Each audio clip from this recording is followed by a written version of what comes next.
Proyekto Helmo.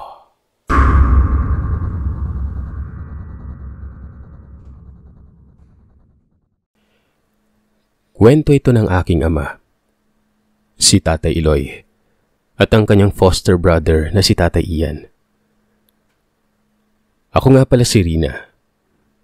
Itong kwentong ito ay sikreto ng buong pamilya sa hilera ni Tatay Eloy at Tatay Ian. Pero sa amin ay bulgar na ito at wala na rin namang koneksyon ito sa aming mga sumunod na linya ng angkan. Isang negosyante ang aking lolo Topet. Pero nagsimula ito sa yung tipong masasabing hindi successful na negosyante. Marami lamang siyang sources ng pinagkakakitaan pero ayon sa aking ama ay barya-barya lamang din ang kinikita niya noong mga panahon na yon. Nag-iisang anak si Tatay Eloy ni Lolo Topet sa kadahilan ng parehas na silang naulila sa lola ko na namatay dahil sa aksidente. Nasuwag ito ng nagwawalang kalabaw. Kaya naman ginawa ni Lolo Topet ang lahat para gumaan ang buhay ni Tatay Eloy. Kumbaga, mas makapag-focus ito sa pag-aaral. Si Tatay Eloy naman ay nag-aral na mabuti. Noon pa man ay naging matalik na kaibigan na ni Tatay Eloy si Tatay Ian. Isang mabait na bata. Kumpare din ni Lolo Topet ang tatay nito pero mas madalas pang si Tatay Ian ang nagpupunta sa dating barong-barong nila tatay. At kung minsan, dun pa natutulog. Isang malusog na bata si Tatay Ian noong kabataan niya. Maputi, kulot ang buhok nito. Bilog na bilog ang mga mata na parang Santo Niño. Sabi pa nga ni Lolo Topet, parang inverted version si Tatay Eloy. Ang tatay ko ay naninilaw yung buhok noong kabataan. Sunog yung balat, itim yung labi na makapal. Natatawa na lamang ako kapag nilala ito binibiro ni Lolo Topet ng ganon ang aking ama. At mabuti na lamang din talaga at nagmana ako sa aking ina. Sorry tay. Patapos na sila ng grade 6 noon, nang gumuho ang lahat kay Tatay Ian. Una, naghiwalay ang mga magulang niya. Sumama ang kanyang ina sa kanyang kalaguyo at sabi pa nga ay nagdadalang tao daw ito. Ang kanyang tatay ay naging pariwara, nag-iinom ng nag-iinom, nakikipag-away sa kahit saan o kani-kanino. Dito ay napapadalas na sa amin si Tatay Ian dahil sa halos wala naman siyang dinadatnan sa kanila, maliban sa kanyang amang laging tulog. Hanggang sa isang araw ay natagpuan na lamang na nakalutang sa ilog ang tatay ni Tatay Ian. May mga guhit ito ng kung anong saksak o kalmot sa katawan. Pansamantalang kila tatay tumira si Tatay Ian noon. Magmula naman ng tumira ito doon ay naging masaya pa silang tatlo. Yung negosyo, yung mga kung anong naipundar ng aking lolo ay biglang lumago. Swerte nga daw si Tatay Ian. Pati si Tatay Eloy ay naging mas masayahin. Hindi na tahimik ang bahay kapag gabi. Masaya silang nagtutulungan. Hanggang sa isang araw, umuwi sila tatay galing sa eskwelahan. Nakita nilang si lolo ay merong kausap na isang lalaki at isang babae. At nang lumapit sila, nakilala ito kaagad ni Tatay Ian. Ang lalaki ay pangalanan na lamang nating Rene at ang babae naman ay pangalanan nating Ciara. Si Rene ay ang kapatid ng kanyang ama sa labas na minsan na nitong nakasama at si Ciara ang asawa nito. Bagamat hindi sila close ay ito ang pinakamalapit na kamag-anak ng kanyang ama.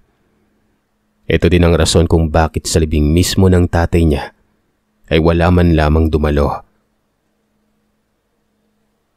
Sa madaling salita ay kinuha nila ito. Nag-aalangan at nalulungkot naman si lolo noon pero nang sabihin ni Rene na kakauwi lamang din ng lola ni Tatay Ian para magpagaling dahil merong itong sakit ay wala nang nagawa ang mag-amang noon. Nakapagpaalam sila ng maayos sa isa't isa. Ipinangako naman ni Rene na magkikita pa rin si tatay at si Ian dahil hindi naman basta-basta makakalipat kaagad ng eskwelahan ng kaibigan nito. lalo na't malapit ng graduation. Kahit na may pagkamalayo ang paaralan ay sisikapin nilang matapos lamang ang school year dahil ilang buwan na lamang din naman. Ibig sabihin ay may pagkakataon pa talagang magkasama ang dalawa. Subali ayun nga, madalas nga pa rin magkasama ang dalawa sa eskwelahan noon. Tipikal na magkasama. Pero habang tumatagal ay may napapansin si Tatay Iloy. May hindi niya alam kung ano pero para bang may mali kay Tatay Ian. Kung hindi pa nagkaroon ng pagkakataon na pumunta o daanan ni Lolo Topet si Tatay Iloy isang araw sa eskwelahan, ay hindi pa ganon ka nakita ni Tatay Iloy ang napapansin niyang kakaiba kay Tatay Ian noon. "Ian, anak, ikaw ba yan? Kumakain ka ba sa inyo? Nangangayayat ka ata at namumutla anak ka." Sambit ni Lolo Topet. Doon pa lamang din napansin ni Tatay Iloy na, oo nga no, yun pala ang kakaibang napapansin niya kay Tatay Ian. Nangangayayat. Siya naman din ay nangangayayat din. Gawa ng, syempre, pagpaparamdam na malapit ng magbinata. Pero si Tatay Ian ay kakaibang pagkakapayat. Parang may sakit. Nanlalalim ang mata. Lubog ang muka. Bagamat may katabaan ng katawan ay sobrang payat ng braso, kamay at paa nito. Makalipas pa ang ilang mga araw ay madalas na ang pag-a-absent ni Tatay Ian. At sa tuwing pumapasok ito, ang inirarason niya sa aking ama ay madalas daw kasing manakit ang tiyan niya. Isang araw ay naikwento nga ito ni Tatay Iloy kay Lolo. Kaya naman paminsan-minsan ay dumadaan si Lolo sa eskwelahan para doblehin ng baong pagkain ni Tatay at para makakain din si Tatay Ian. Pansin na pansin ni Lolo noon na naninilaw na rin ang mga mata ni Tatay. May mga ngipin na rin ito na unti-unting nabubulok at tila ba napapabayaan na ito sa kanila. "Maayos ka lang ba talaga doon, Ian? Pinapakain ka ba nila ng maayos?" Tumango naman si Tatay Ian. Sinabi nito na halos araw-araw ay merong salo-salo at mga karne ang handa. Sinabihan naman ito ni Lolo na kumain-kain din ng gulay dahil hindi naman nakakabuti ang puro karne lang. Kapag kasi pinapadala nito ni Lolo ng baon sa eskwelahan, lalo na ng gulay at mga pagkain galing sa dagat, ay malakas itong kumain. Sobrang lakas itong kumain ng mga dinadala ni Lolo kaya awang-awa sila ni Tatay nun. Alam mo yung hindi maintindihan kung bakit ka maaawa gayong parang sobrang galante naman talaga ang nilipatang pamilya ni Tatay Ian.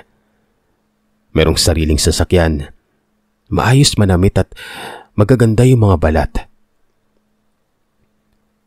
Hanggang sa isang araw pa, habang nasa klase ay bigla na lamang inatake ng pananakit ng tiyan si Tatay. Dahilan para dalhin ito sa ospital. At dahil sa may kalayuan pa ang pamilya nila Rene na umampon sa kanya, ang tinakbuhan na lamang ay si Tatay Iloy at Lolo. Sila ang nag-asikaso at nagpadala sa pagpapa-ospital nito. Ayon sa obserbasyon ng doktor at pati na rin sa resulta ng laboratory, ay merong impeksyon o problema ang tiyan at ay bituka ni Tatay Ian. May mga kung anong bakterya o mano na nalalagi doon. At ang isa o ang isang malaking dahilan kung bakit nagkakaroon ng ganoong sakit ang isang tao ay kapag palagian itong kumakain ng mga karne o mga pagkaing hindi niluluto ng mabuti. Sa madaling salita, mga hilaw. Isa din ito sa mga rason kung bakit naninilaw si Tatay Ian. Ang pagkain ng hilaw ay nakakalason sa katawan ng isang normal na tao. Takang-taka si Lolo pero dahil sa dumating naman sila Rene, sakay ng auto nila ay hindi na sila nagtanong pa. Nagpasalamat na lamang ang mga ito sa pagpapadala nila Lolo kay Tatay Ian. Masama na umano ang kutob ni Lolo noon sa kanila pero ano nga ba naman ang magagawa niya dahil wala namang dapat pakialam si Lolo nun. At ito na nga po. Nung una ay nag-aalangan pa si Tatay Ian na ikwento ang kung ano nga ba ang nangyayari sa bahay ng kanyang tiyuhin. Pero may pangyayari kasi noon na nagtulak talaga sa kanya na magsumbong. Ikinuwento niya ito kay Tatay Eloy at dahil na rin sa takot ni Tatay noon dahil bata pa naman din ang edad nilang dalawa, ay hindi ito nagdalawang isip na ikwento kay Lolo. So ano nga bang nangyari, Sir Seth? Ganito. Nang dumating si Tatay Ian doon sa bahay na yon, ay wala pa ang kanyang lola sa lud. Kumbaga, nakauwi na galing lungsod pero hindi pa dinadala doon. Isasakay pa lamang umano ito ng barko gawa ng bedridden na ito. Bubuhatin sa madaling salita. Isang komunidad na may 5 kabahayan ang nakapalibot sa lugar na yon. Simentado. Isa dito ay bahay ng kanyang Tito Rene. Sa isang bahay ay ang kapatid ng kanyang tiyuhin kung saan naroroon din ilalagay o ilalatag ang kwarto ng kanyang paparating na lola sa lud. Maayos naman umano ang 2 gabi niyang naroroon. Maliban na lamang sa mga napapansin niyang kahit kalaliman na ng gabi, ay tila ba gising pa ang ibang kamag-anakan nila, kasama na ang kanyang tiyo Rene. May mga usap-usapan sa labas na akala mo tanghaling tapat kung makapagsalita ang mga yon. Etong komunidad o compound nila ay nalalayo din sa ibang kabahayan. Wala silang katabing malapit sa kanila. Hindi naman siya matanong at isa pa ay magaan naman ang pakikitungo ng kaanak. Para bang ano lang, the usual. Parang wala siya doon. Ganon. Nagmamano lamang siya tapos haplusin ang buhok niya. Ganon. Pero nagbago ang lahat noong dumating na ang kanyang lola sa lud. Noong dumating ito ay nakaduyan pa. Buhat-buhat ng mga kaanak niya mga lalaki. Kasama na si Rene. Mabilisan lamang ito. Nakakumot pang balot na akala mo ay isang bangkay. Dali-dali nilang pinasok sa bahay na tutuluyan niya. Pagkatapos ay sinara ang pintuan ng madilim na kwartong yon. Maghapon itong nakakulong. Maghapon din ang mga kamag-anak niya na yung iba ay dumating. May mga kanya-kanyang dalang mga buhay na hayop na kanilang inihaw. Nang matapos ang paghahanda, medyo nagtaka si Tatay Ian sa kadahilan ng iba-iba ang klase ng luto na inilatag sa lamesa.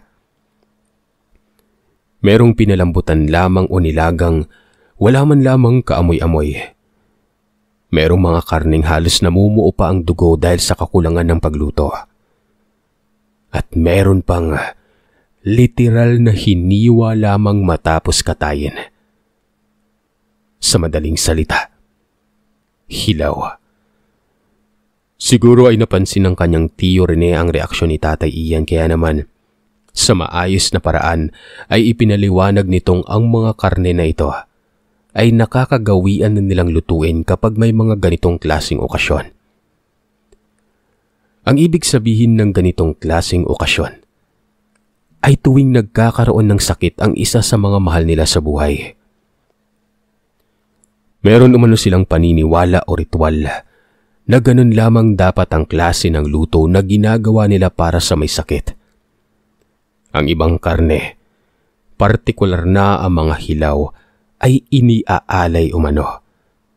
Samantalang ang iba ay kailangang kainin ng mga naroroon. Kakaiba man ay walang nagawa si Tatay Ian sa paniniwala na yon. Lalo na at wala naman siyang kakayahang tumanggi. At dahil sa masunurin at natatakot siyang makagalitan ng mga bago niyang kilalang pamilya, lalo na at wala din naman siyang kakampi sa lugar na yon. Nanahimik na lamang ito. Noong lumubog na ang araw ay may nagbitbit ng karning hilaw na hiniwa lamang. At yung ibang namumuo pa ang dugo sa loob mismo ng tinutuluyang bahay ng kanyang lola sa lud. Dito ay nagsimula na rin kumain ang angkan nila At si Tatay Ian ay takip ilong na tinikman ang nilagang karne na walang kasahog-sahog doon. Malambot man pero walang lasa at walang amoy na nakakaingganyo. At ang labis na kakaiba sa kanya noong gabing yon ay yung ibang mga natirang karne na namumuo pa ang dugo ay tila bang isang masarap na potahe para sa mga bisita. Tumikim lamang si Tatay Ian. Hindi naman siya pinilit ng kanyang tiyo. At ang sabi lamang sa kanya ay, ayos lang yan. Basta kailangan niyang masanay. Pasado 10:00 na ng gabi nang matapos ang kainan. Ang iingay at nakakatuwa silang magkaangkan pero ang isa sa mga napapansin ni Tatay Ian noon ay sa tuwing may dumadaang tagalabas ay natatahimik ang mga ito at pinagtitinginan ng mga dumadaan. Samantalang ang mga dumadaan naman ay iwas na iwas ng tingin at patuloy na lamang sa paglalakad. Saktong pagkatapos kumain ng buong angkan, ay siyang pagbukas ng pinto sa isa sa mga kabayan. Manghang-mangha si Tatay Ian nun, sa kadahilanang ang lumabas ay walang iba kundi ang lola salud niya. Totoo nga, sa mga senders mo, ganun din eh. Kung gaano ito halos kanaghihingalo nung dinala noong tanghaling tapat, ay ganun siya kalakas noong lumabas. Nakapaalamang ito. Tuwid na tuwid ang pagkakatayo. Dilat na dilat ang mga matang, daig pa ang nagdadalagang napakaliksi gumalaw. Namumula din ang paligid ng bibig nito na alam ni Tatay Ian na parang may nginasab mula sa loob ng kwarto niya. Nang makita ito ng mga kaangkan niya ay dali-dali silang tumakbo o lumapit para isa-isang magmano. Ito namang isang kapatid ng tiyuhin niya ay pumasok sa loob ng bahay at pagkalabas ay daladala ang mga platong kanina lamang ay punong-puno ng karne. Pero buto-buto na lamang ang natira noong nailabas yon. Sa lahat ng mga lumapit at tagmano, hindi umano maalis-alis ang titig ng kanyang lola salud sa kanya. Siguro marahil ay dahil bago lamang siya doon. At nang matapos ng lahat ay sinabihan siya ng kanyang tiyo Rene na magmano. Inabot ng lola salud niya ang kamay. Hinawakan ito ng Tatay Ian. Malamig ang kamay ng matanda. Nanlilimahid sa lagkit dahil mukhang hindi ito nakapaglinis matapos magkamay sa kinakain niyang karne. At nang magmano siya ay amoy na amoy niya ang langsa ng karne sa palad nito. Matapos magmano, bigla na lamang hinawakan ang palad niya ng maigi ng kanyang lola salud. Titig na titig ito sa kanya at sa masangsang nitong nabubulok na hininga, nagsalita ito ng, "Sariwa, mainit-init pa to. Kailan ba ako makakatikim ng..." Napigilan ito sa pagsasalita ni Rene. Agad silang pinaghiwalay at sinabi ng tiyo niya na, "Itong si Inang ano-anong pinagsasasabi. Mamaya matakot yung pamangkin ko eh." Sabay tawanan ng lahat. Magmula ng gabing yon ay napapadalas na ang pagkain at pag-ulam at pagsalo-salo ng mga angkan nila ng mga ganoong klaseng handaan. Ang rason, hanggang sa gumaling umano ang kanyang lola salud. Gustuin mang umayaw ni Tatay Ian. Ano magagawa niya? Batang-bata ito at kapag hindi naman siya kumakain, ay tinitignan siya ng mga taga-roon ng hindi maganda. Hanggang sa magkasakit na nga siya. Lagi na lamang niyang nararamdaman ang pananakit ng kanyang sikmura. Malansa-lansa na rin ang dumi niya noong mga panahon na yon, na siya namang tiniis nila. At isang araw nga, ilang araw matapos maospital si Tatay Ian, habang nagpapagaling ito, naisipan niyang isang hapon ay maglakad-lakad para mapawisan. Kabilin-bilinan din kasi ito ng doktor at kanyang tiyo Rene para maaga itong gumaling. Pinapakain na rin siya noon ng mga masasabi mong pagkaing tao para daw lumakas ito. Sila-sila lamang ang nasa compound noong hapon na yon. Ganun pa rin ang kanyang lola Salud na grabe ang sakit kapag umaga at maayos na maayos kapag gabi. Narinig niya ang kanyang lola at ang isang anak nito na nagtatalo sa kwarto. Siguro, dahil sa tsismoso ito ay nakinig siya sa may bandang likuran. Dinig na dinig niya umano doon sa likuran ng bahay nang sabihin ng kanyang lola Salud ang mga katagang, "Kailan niyo ba ipapakain sa akin yung bata? Lagi na lang akong nagpipigil. Laway na ako kapag nakikita ko yung iyan na yan." "Nay Salud, patapusin lang natin ang pag-aaral niya. Sa bakasyon, tuluyan na siyang mawawala sa mata ng mga nakakakilala sa kanya. Para walang magduda. Palulusugin pa natin yan para maihain na sa inyo. At tuluyan na kayong gumaling." Buong magdamag daw na hindi nakatulog ng maayos si Tatay Ian. Kaya naman nagsabi na ito kaagad kila tatay at lolo. Noong araw din na yon ay hindi muna pinauwi ni lolo si Tatay Ian.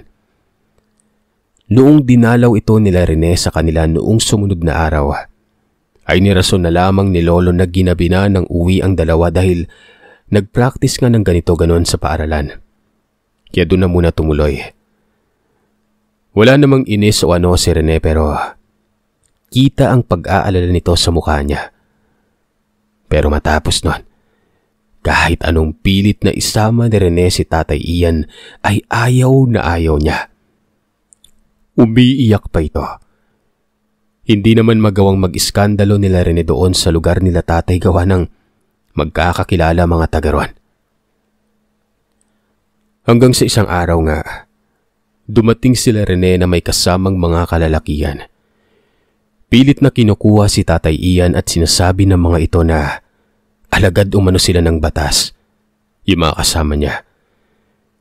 Mabuti na lamang at ang isa sa mga kapitbahay nila lolo ay may kilala sa mga pulisya sa lugar. Tinanong nila itong mga kalalakihan na kasama ni Rene kung sino yung hepe at kung sino ang mga kilala nilang pulis doon. At nang walang maisagot ang mga ito at wala namang mga kargang barel at dokumento, ay pumalag ang buong kapitbahay nila lolo. At nang umalis nga, ay nagka-interes na mag-imbestiga ang iba at kumpirmado kung saang barangay man nakatira si Rene. Isa si Rene sa kabilang sa angkan ng mga bantog na aswang doon. Lalong dumoble ang takot gawa ng kung ano at paano ikinwento ni Tatay Ian ng mga naranasan doon. Para bang nagtagpi-tagpi na ng mga panahon na yon. Pero gayon pa man ay dinaan ng lolo ko sa legal na paraan at proseso ang lahat-lahat. Inireklamo niya na posibleng nang aabuso sila Rene at nang puntahan ito ng otoridad. Bagamat tumanggi si Rene sa paratang ay sinabi nito sa mga otoridad na hindi na sila interesado kay Tatay Ian. At doon na rin nagkaroon ng pagkakataon ng lolo ko na iproseso ang papel niya para tuluyan na siyang ampunin. Hindi namin alam kung dala ba ng mga pinakain nila Rene ang nangyari pero magmula noon ay naging masakitin na din si tatay. Hindi na bumalik yung dating malasanto nitong muka at pangangatawan. Bagamat naabutan ko pa siya, pero noong nasa 16 na taong gulang ako ay pumanaw ito sa sakit sa colon cancer, na isa nga sa mga rason ay kapag nagkaroon ka ng kasaysayan o history sa pagkain ng hilaw na karne.